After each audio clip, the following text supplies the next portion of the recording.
Hello दोस्तों, नमस्कार। एक बार फिर से आप सभी का स्वागत है अड्डा 24/7 के ऑफिशियल यूट्यूब चैनल पर वैभव श्रीवास्तव के साथ।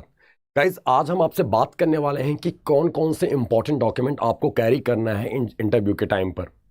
दोस्तों, आपने बहुत सारी चीज़ें, आपका एग्ज़ाम रहा या आपने सीबीओ के एग्ज़ाम की बात करें तो सब कुछ सही रहा। यहाँ पर उसके बाद सबसे बड़ा फैक्टर आपका कह सकते हो, एक दूसरा जो कदम है, हमारा स्टेज है, वो है हमारा इंटरव्यू। तो हम यहाँ पर बात करने वाले हैं कि क्या क्या कैरी करना है हमें इंटरव्यू के टाइम पर, कौन कौन से डॉक्यूमेंट, क्योंकि बहुत सारी चीज़ें मांगी गई थी। चाहे वो एक्सपीरियंस की बात करें, चाहे वो आपको रीजनल लैंग्वेज की बात करें, ये सारी चीज़ें आपके लिए, इसके लिए एक सर्टिफिकेट होना, बहुत सारी चीज़ें, यानी कि जो बहुत सारे डॉक्यूमेंट्स हैं जो मैंडेटरी है, जो कैरी करना ही है। ओरिजिनल और क्या, तो जेरोक्स। ठीक है, ये चीज़ें ध्यान रखनी है। ओरिजिनल हमेशा रखना है आपको अपने पास। ठीक है, बहुत सारी अभी हम आपको डॉक्यूमेंट बताते हैं, एक एक पॉइंट अपडेट कराते चल रहे हैं, क्या क्या है एक्चुअल, क्या क्या वहां पे बोला गया है। और दूसरा चीज यार याद रखना, वहां पर रीजनल लैंग्वेज सबसे बड़ा फैक्टर होगा, क्योंकि सर्कल बेस्ड ऑफिसर है। सर्कल तो आपको पता होगा, उस पर्टिकुलर उस सर्कल का, तो रीजनल यानी कि उसका रीजनल लैंग्वेज मैंडेटरी है। ठीक है, और तो और दूसरी चीज क्या कि अगर आप कहीं जॉब कर रहे हो, आपने देखा होगा कि अगर आपने कहीं जॉब कर रहे थे, या लाइक आप इसमें एक्सपीरियंस मांगा ही है 2 साल का, तो अगर आप, ऑफकोर्स से बात है, जॉब तो कर ही रहे होंगे, तो आपका जो एक्सपीरियंस है, अगर आपने एक्सपीरियंस यानी जॉब अभी वर्किंग हो, तो आपको उस जगह का एनओसी या रेजिग्नेशन लेटर आपका होना चाहिए, क्योंकि वो भी वहां पर देखा जाएगा। एनओसी यानी नॉन ऑब्जेक्शन सर्टिफिकेट। अगर सपोज दैट आप किसी गवर्नमेंट बैंक में हो, लाइक किसी यूनियन बैंक ऑफ इंडिया में बहुत सारे कैंडिडेट थे, यूनियन बैंक ऑफ इंडिया में, सेंट्रल बैंक ऑफ इंडिया में इसमें जॉब कर रहे थे, तो उनका क्या होगा, एक एनओसी होना चाहिए वहां से, नॉन ऑब्जेक्शन सर्टिफिकेट। तो वो आप, सॉरी, नो ऑब्जेक्शन सर्टिफिकेट, माफ कीजिएगा, नो ऑब्जेक्शन सर्टिफिकेट होना चाहिए, जो आप क्या करोगे वहां पे दिखाना होगा आपको, ओरिजिनल और जेरोक्स, ये सारी चीजें। तो यहां पर हम आपको बात करने जा रहे हैं, पॉइंट टू पॉइंट हम आपको अपडेट करते चलते हैं कौन कौन सा डॉक्यूमेंट यहां पे मैंडेटरी है। दोस्तों, इसके साथ साथ हम लोग एक चीज और, हम लोग और यहां पे बात करेंगे इसके आगे, आज में नहीं, कल में आपके एक वीडियो और लेके आएंगे, जिसमें हम आपसे फाइनेंशियल, जो अभी रिसेंट में जो फाइनेंशियल टर्म्स हैं, ठीक है, जो फाइनेंशियल टर्म्स है, इससे रिलेट करके टॉपिक हम लोग डिस्कस करेंगे। लाइक जैसे अभी आपका क्या हो रहा है, जैसे आज में आपने सुना होगा रेपो रेट 0.5 यानी कि बढ़ा दिया गया। ठीक है, तो अब इससे रिलेट करके क्वेश्चन आपसे पॉइंट आउट हो सकता है, यानी मॉनेटरी पॉलिसी से क्वेश्चन पॉइंट आउट हो सकता है आपसे, मॉनेटरी पॉलिसी कमेटी से क्वेश्चन पॉइंट आउट हो सकता है। ठीक है, इस कमेटी में, इस मॉनेटरी पॉलिसी कमेटी में कितने मेंबर हैं, उनका नाम क्या है, अभी रिसेंट में कौन अपॉइंट हुआ, यहां से क्वेश्चन आपको देखने को मिल सकता है।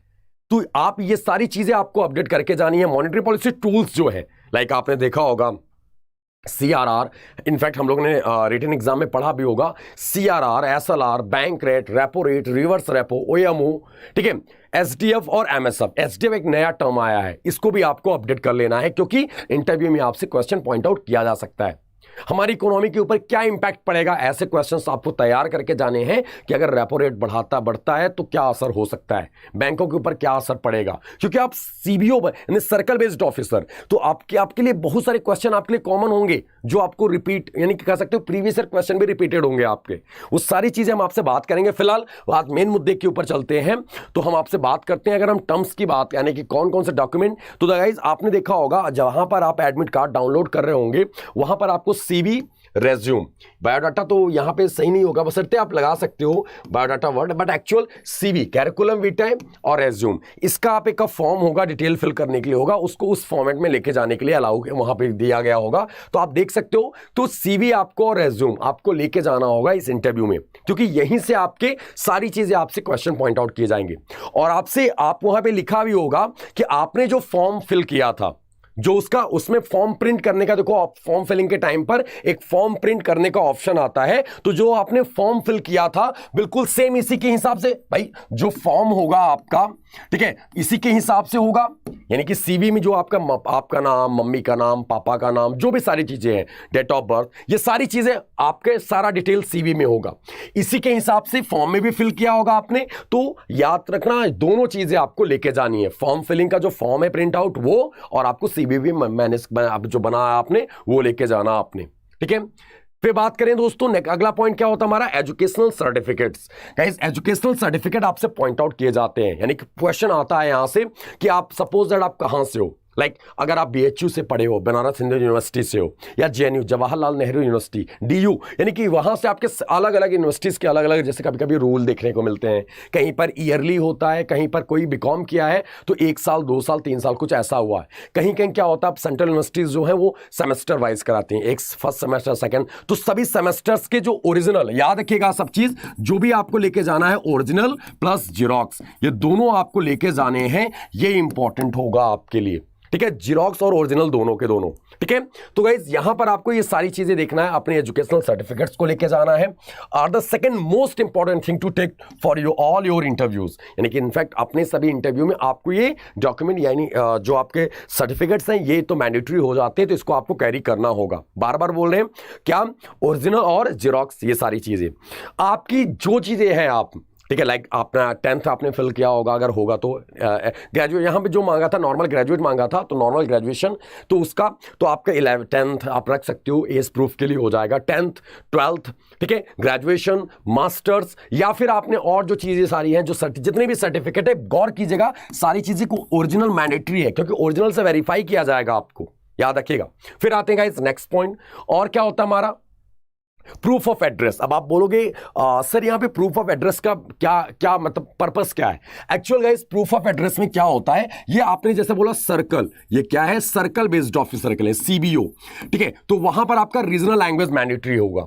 तो आपका एड्रेस कहाँ का है, आपने भरा, आप सपोज है कहां से, तो आप आंध्र प्रदेश से हो, आपने भरा है कहां से, यूपी से, ठीक है, तो कहीं ना कहीं ये मैटर कर जाता है। एक एग्जाम्पल हम आपको बता रहे थे, ऐसा नहीं होगा बशर्ते फिर भी एक बता रहे हैं। तो प्रूफ ऑफ एड्रेस पहली चीज। दूसरी चीज, किसी भी इंटरव्यू में आप जाते हो तो आपने देखा होगा फॉर्म फिलिंग के टाइम पर आपने एड्रेस मेंशन किया होगा, ठीक है। दूसरा चीज आपने एक करेस्पॉन्डेंट होगा, एक परमानेंट होगा, तो उसके लिए आपको प्रूफ होना चाहिए। आपका प्रूफ क्या है, चाहे आप कोई सा भी चीज हो, तो वहां पर आप लगा सकते हो प्रूफ ऑफ एड्रेस क्या होगा। तो वहां पर आपने फॉर्म फिलिंग में अगर नोटिफिकेशन भी पढ़ा होगा तब भी आपने देखा होगा Aadhaar card, voter ID card, driving licence, bank passbook statements and other documents issued by the government, जो गवर्नमेंट के द्वारा इश्यू होते हैं, इनफैक्ट राशन कार्ड भी चलेगा। तो आपका ये मैंडेटरी है, सारी चीजें रख लेना, आधार रख लेना आप लोगों ने, पैन कार्ड रख लेना आपको, ठीक है, एक एड्रेस प्रूफ के तौर पर, अगर पासपोर्ट है तो पासपोर्ट रख लो, और वोटर ID कार्ड है तो वोटर ID कार्ड रख लेना। ये तीन चीजें तो मैंडेटरी हैं, हम बार बार बोल रहे हैं, सब चीजों के ओरिजिनल, ठीक है, ओरिजिनल प्लस जीरोक्स ये दोनों होना चाहिए, ठीक है, ये आपको ध्यान रखना है, ओरिजिनल प्लस जीरोक्स ये मैंडेटरी है गाइस आपके लिए, ठीक है, ये ध्यान रखना आप लोगों ने। प्रूफ ऑफ एड्रेस यानी कि एड्रेस होता है, हम किसको नौकरी दे रहे हैं, कौन सा बंदा है, कहां कर रहा है, क्योंकि क्या होता है कभी कभी एक चीज और गौर कीजिएगा, जब आप जॉब करते हो कहीं पर, तो आपका वेरीफाई, जब आप जॉब सेलेक्ट हो जाते हो तो आपको पता होगा, इनफैक्ट जो हमारे दोस्त हैं यहाँ पे बैंक में होंगे, गवर्नमेंट बैंक में होंगे, ठीक है, तो आपने देखा होगा उनको कॉल भी आती है, तो जब वो आता है वेरिफिकेशन होता है उनका, तो कहीं मैच कराया जाता, तो वो उस टाइम के लिए प्रूफ के तौर पर रिकॉर्ड में मेंशन में ये रखना होगा, ठीक है आपको। फिर आता है दोस्तों अगला पॉइंट, आता हमारा caste religion certificate, EWS, economically weaker section. Guys आपको सभी को पता होगा इकोनॉमिकली वीकर सेक्शन, EWS का भी सर्टिफिकेट मांगा जाता है। अगर आप OBC हो, OBC क्रीमी लेयर है, उसका अगर आपने फायदा उठाया है तो उसका भी आपको सर्टिफाई यानी कि सर्टिफिकेट दिखाना पड़ेगा यहाँ पे। तो यहाँ पर ये भी आता कास्ट रिलीजन सर्टिफिकेट और EWS, क्योंकि अगर रिजर्वेशन होगे, रिजर्वेशन कैटेगरी में हो आप, तो वहां पर आपको ये दिखाना पड़ेगा, ये मैंडेटरी हो जाता है आपके लिए, ठीक है। इकोनॉमिकली वीकर सेक्शन वाला तो मैंडेटरी है, आपको रखवाना होगा। उसमें कुछ चीजें, एक चीज और देख लेना, आपका पुराना वाला सर्टिफिकेट कहीं तो नहीं मांग रहा है, जिस समय आपने फॉर्म फिल किया था उस टाइम का तो नहीं मांग रहा है, लेकिन जो भी है, इनफैक्ट आई होप कि आपको आपके पास वो सारी चीजें होंगी, तो आप ये देख लेना, ठीक है। कास्ट और EWS ये सर्टिफिकेट मैंडेटरी है, क्योंकि रिजर्वेशन वाली बात है। क्या होगा, सपोज दैट आप सेलेक्ट हो गए हो EWS के अंडर में और आपके पास EWS का सर्टिफिकेट ही नहीं है, तो आपका कैंडिडेचर रिजेक्ट भी कर दिया जा सकता है। तो ये चीजें ध्यान रखना, ये इंपॉर्टेंट हो जाएगा, नहीं है तो आप अपडेट करवा लो, बनवा लो कहीं से, ठीक है। फिर आते हैं दोस्तों एक्सपीरियंस सर्टिफिकेट। यार सबको पता होगा 2 साल का एक्सपीरियंस मांगा हुआ था, तो इसमें एक्सपीरियंस मैंडेटरी है, तो आपके पास तो होना ही चाहिए। जहां पर आप जॉब कर रहे हो, कुछ कैंडिडेट थे मेरे साथ, मेरे को पता था, ग्रुप में थे, उन्होंने बोला कि सर हमारे पास एक्सपीरियंस, हमारे पास सैलरी स्लिप है, वो मैटर नहीं करेगा यहाँ पे, ठीक है। जहां तक मेरे को पता है कि वो मैटर नहीं करेगा, आपको एक्सपीरियंस लेटर होना चाहिए, जो आपका आपके जो प्रीवियस यानी जो एम्प्लॉयर है वहां से आपको एक्सपीरियंस लेटर इशू करवाना होगा। आपको इतने दिन का इतने साल का एक्सपीरियंस होना चाहिए विद ड्यूली स्टैम्प्ड। ठीक है, तो ये ध्यान रखना आप लोगों ने, एक्सपीरियंस सर्टिफिकेट ये मैंडेटरी हो जाता है आपके जॉब जो सपोर्टिंग डॉक्यूमेंट्स में। अगर यहां पर स्पेशली मांगा गया है तो आपके लिए मैंडेटरी है, आपको तो ये दिखाना ही होगा क्योंकि इसमें एक्सपीरियंस मांगा हुआ है। अगर आपका इसमें क्या लिखा हुआ था, लिखा ये हुआ था शेड्यूल्ड कॉमर्शियल बैंक, ये लिखा हुआ था scheduled commercial banks. Scheduled commercial bank में आपके प्राइवेट बैंक भी आते हैं, फॉरेन बैंक्स भी आते हैं, पब्लिक सेक्टर बैंक्स भी आते हैं। गाइस याद रखिएगा शेड्यूल्ड कॉमर्शियल बैंक्स। ठीक है, और तो और अगर दोस्तों प्लस इसमें और लिखा था आरआरबीज यानी कि रीजनल रूरल बैंक्स। अगर रीजनल रूरल बैंक्स में भी आप जॉब कर रहे हो, 2 साल आपको हो गए हैं, तब भी आप सीबीओ के लिए अप्लाई कर सकते थे, उसका भी है। तो इन सब का क्या होगा, एक्सपीरियंस लेटर होना चाहिए आपके पास। ठीक है, तो आपको दिखाना होगा यहां पे। अगर आप गवर्नमेंट, सुनने गौर से सुनिएगा, अगर आप गवर्नमेंट जॉब में हो तो गवर्नमेंट जॉब के जो बैंक होंगे तो शायद वहां पर आपको एनओसी लगाना होगा, नो ऑब्जेक्शन सर्टिफिकेट लगाना होगा, क्योंकि आप ऑलरेडी जॉब कर रहे हो वहां पे, दूसरे गवर्नमेंट जॉब के लिए जा रहे हो तो आपको एनओसी दिखाना पड़ेगा वहां पे। ठीक है, ऐसा अगर है तो आप प्लीज, अगर होगा तो आप देख लेना उसमें। और ये ध्यान रखना ये गवर्नमेंट जॉब के लिए की बात की जा रही है, गवर्नमेंट जो बैंक में है। ऐसा नहीं होगा, बशर्ते एक बार चेक कर सकते हो आप। ठीक है दोस्तों, नेक्स्ट पॉइंट क्या होगा, past employment and resignation letter. वही वाली बात है, बिल्कुल सेम एज इट इज। यानी कि अगर पास्ट इंप्लॉयमेंट आप हो, ठीक है, तो ये चीजें आपको याद रखना। पास्ट इंप्लॉयमेंट जहां पर आपको हो, यानी कि जहां पर आप इंप्लॉई हो पहले, ठीक है, वहां का रेजिग्नेशन लेटर या कुछ भी आपके पास अगर है तो ये भी आपके यानी कि एक डॉक्यूमेंट में आपका काउंट होगा। बार बार बोल रहे हैं, ये सारी चीजें क्या होनी चाहिए, ओरिजिनल प्लस जीरोक्स। याद रखिएगा, क्योंकि देखो आप बोझ नहीं हो जाएगा, कोई पेपर आपके लिए हैवी नहीं होगा, आप अपने पास रखे रहो, क्योंकि दौड़ने से बेहतर है कि आपके पास होना चाहिए। ठीक है, तो सारे डॉक्यूमेंट आपको लेके जाना है जो इस चीज से रिलेटेड है। ठीक है, फिर आते हैं दोस्तों, ये आपको जरूरी हो जाता है। ठीक है, तो गाइज अब रहे ये आपके जो इंपॉर्टेंट डॉक्यूमेंट्स थे, ये रहे आपके। अब दोस्तों अब रही बात इंटरव्यू की, तो इंटरव्यू की बैच है, आप देख सकते हो पीके मोहंती सर है, ये मोहंती सर है। ठीक है, ये सुप्रभा मैम है यहां पर हम, ठीक है, और ये कौन है, पुनीत जैन सर है, पुनीत जैन सर। गाइस ये दोनों लोग, ये दोनों एजीएम, ये सब एजीएम से असिस्टेंट जनरल मैनेजर से रिटायर हुए हैं और भी अच्छे पोस्ट पे रहते। सुप्रभा मैम ये इंडियन बैंक में एचआर थी, इंडियन बैंक एचआर। ठीक है, तो आप देख सकते हो, एनरोल करा सकते हो इस बैच में जिनका इंटरव्यू, इनफैक्ट ये इंटरव्यू का बैच कल से स्टार्ट हो रहा है। ये आपका 1-on-1 मॉक होगा, यानी कि आपको सिस्टम यानी कि जैसे जूम पर बैठा के सामने आपसे मॉक लिया जाएगा, आपसे इंटरव्यू लिया जाएगा, और आप जितने भी आपके दो दोस्त हैं उनके साथ जो मॉक हुआ होगा उनके मॉक को भी आपको दिखाया जाएगा, ताकि आप, जैसे सपोज दैट आपसे कोई क्वेश्चन आया, कोई फाइनेंशियल टर्म से क्वेश्चन पूछे गए, तो अब आपसे वो क्वेश्चन आया, बाकी के लोग आपको नहीं जानते आपसे क्या क्वेश्चन पॉइंट आउट किया गया, तो जो बाकी के लोगों को होंगे उसी क्वेश्चन को और अपडेट करेंगे। यानी कि कहने का मतलब, अगर पर हेड 10 क्वेश्चन भी आया, 100 लोग हैं तो 10 गुणे 100 यानी कि 1000 का नंबर ऑफ क्वेश्चन आपके क्रिएट हो गए, सामने आपके आ गए। एक एग्जांपल हम बता रहे हैं हम आपको। तो कहीं ना कहीं कहने का मतलब यही है कि आपको 1-on-1 मॉक होगा, और एक मॉक लगभग 15 से 20 मिनट का होता है। तो आप ये देख सकते हो, ये तीनों पैनलिस्ट होंगे, जरूरी नहीं कि दोनों लोग ऐसे मतलब ये रहें या ये रहें, ये भी हो सकता है तीनों लोग एक साथ हो सकते हैं।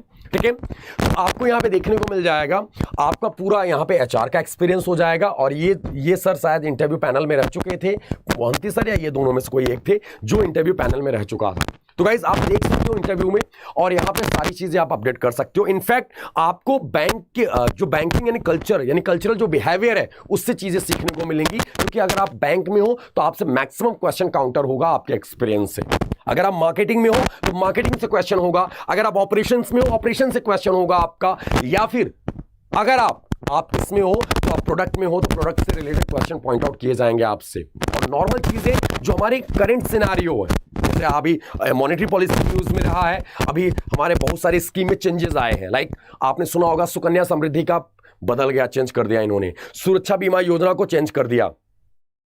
ठीक है, सुरक्षा बीमा योजना को चेंज कर दिया इन्होंने, प्रीमियम चेंज कर दिया 12 से 20 करके 12 से 20 कर दिया इन्होंने। 12 रुपए पर एनम था, 20 रुपए पर एनम हो गया, 436 कर दिया 330 से। इससे रिलेटेड न्यूज जो आपके पॉइंट आउट होंगे वो आपके लिए इंपॉर्टेंट हो जाता है यार। ठीक है, तो ये सारी चीजें आपको अपडेट कर लेनी है।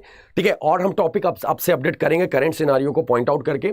तो गाइज आप इनरोल करा सकते हो इस बैच में, इंटरव्यू के बैच में। माइनस का कॉस्ट होगा Y307 कोड लगा के। ठीक है, Y307 कोड लगा के आप इस बैच में इनरोल करा सकते हैं। हम आपको बैच भी दिखा देते हैं इनफैक्ट इस पे स्क्रीन पर, यानी लाइक स्टोर पर। तो आपको जाना है adda247.com पर। ठीक है, आपको यहां पे जाना है और आप देखोगे आपका एक अलग से टैब ओपन होकर आएगा, अलग से ही टैब होगा SBI CBO, अलग ही दिख रहा है। ये आपका बैच है, इसमें आप देख सकते हो इसके रिगार्डिंग क्या है। यहाँ पे सब कुछ है जो आप यहाँ पे देख सकते हो। जैसे PK मोहंती हैं, AGM से रिटायर्ड हुए हैं, एंड सुप्रभा मैम है, HR थी, और जैसा कि हमने बताया ये सब आपको एक्सपीरियंस। यहाँ पे व्यू ऑफर्स पर जाना, एंड गाइज आपके पास ऑप्शन है यहाँ पर। क्या है, आपको इतना नहीं दिखना है, Y307 करके ये कोड अप्लाई कर देते हो तो ये हो जाता है 1103। ठीक है, नॉइस आ रही है, अभी भी आ रही है Praveen sir, Praveen, Sonali ma'am, voice ज्यादा आ रही है क्या, नॉइस क्लियर है? मेरी आवाज सुनाई दे रही है आप सभी को? तो दोस्तों आप ये देख सकते हो, और आप इस बैच को ज्वाइन कर लो। ये बैच कल से लाइव होने जा रहा है, मिंटू से कल से पहला मॉक होगा। ठीक है, तो दोस्तों आपको कोड याद रखना है। ठीक है, Y307, ओके, कॉमन कोड आप ये देख सकते हो। आप अप्लाई करके इनरोल करा सकते हो इस बैच में। अगर आप एप्लीकेशन के थ्रू जाओगे, अड्डा के ऐप के थ्रू जाओगे, तो ये शायद आई थिंक 1K हो जाए, यानी कि और कम हो सकता है ये। ठीक है, तो thank you guys, have a great day. आज के लिए फिलहाल इतना ही। आपको कोड ये ध्यान रखना है Y307। ठीक है, तो थैंक यू दोस्तों, बाय बाय, टेक केयर। और अभी हम आपका कल और परसों में 2-3 दिन आपका बैक टू बैक हम आपसे लेके आते रहेंगे, ढेर सारी चीजें आपसे क्वेश्चन अपडेट कराएंगे हम आपसे। ठीक है, तब तक के लिए दोस्तों bye bye, take care, have a great day. Thank you दोस्तों।